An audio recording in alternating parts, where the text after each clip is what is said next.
Hi everybody, my name is Liz Thurston. I am the color guard coach at Marion High School, and I just wanted to come on to talk to you guys about what is the process of auditioning and after you make the team.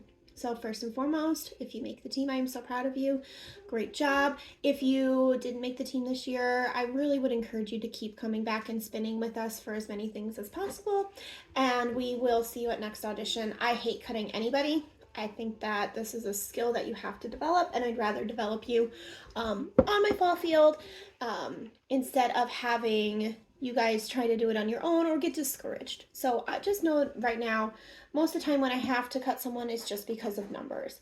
And that is really, really unfortunate, but we love you and we really do want you to keep trying. So that being said, what comes next? You'll get an email from me that will say, here is your invitation to color guard. You have to respond within a certain time. Now, parents and supporters, that will only go to your student. I am trying to teach them how to communicate with me, so that's why we do it that way. After you click, you will read the directions and respond to the email appropriately and fill out some forms. After that, we have a parent meeting where I show costumes and I talk to you guys, parents, supporters, and students about all the things that we're going to do this summer with a lot of detail. I hand you a handbook and a code of conduct, and I work through kind of what everything is, what my rules are, why there's rules, and all that. If you're not able to make that, that is completely fine. We normally record it and I send you a slideshow so you can see it too. I find the slideshows to be very, very helpful in that regard. So from there, we will take a couple weeks off. We'll start in June with a little day camp, and it's really fun. Just to kind of get us together.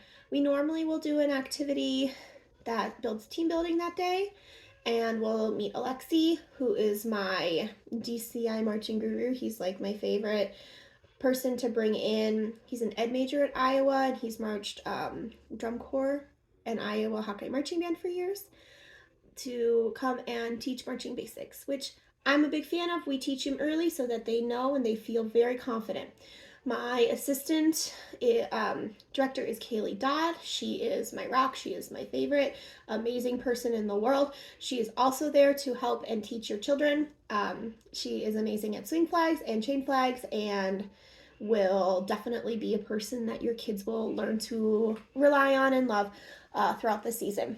Then we have non-mandatory but recommended rehearsals in which I teach basics, because again, I am a firm believer that just like language, color guard is a skill that needs to be taught and reviewed. So having it done in a longer period of time rather than just 1 week, I feel is very beneficial.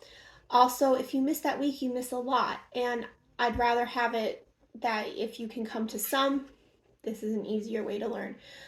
Parents and supporters, I would tell you guys to encourage your students to practice as much as possible. It is the most important thing that they practice. You will get an order form where you are able to order personal equipment basically at cost with shipping involved, and not pay tax or exorbitant shipping.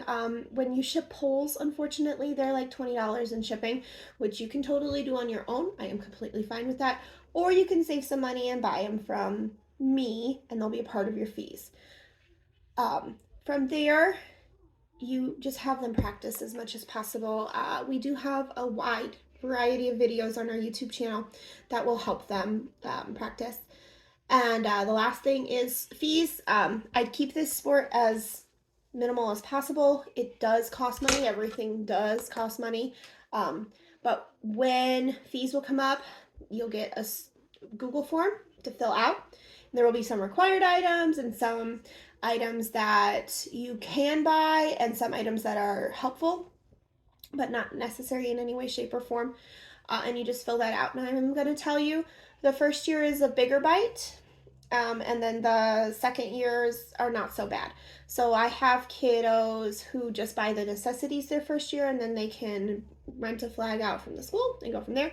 Or you can have a flag at your house and a rifle at your house and do it that way. Both are completely fine.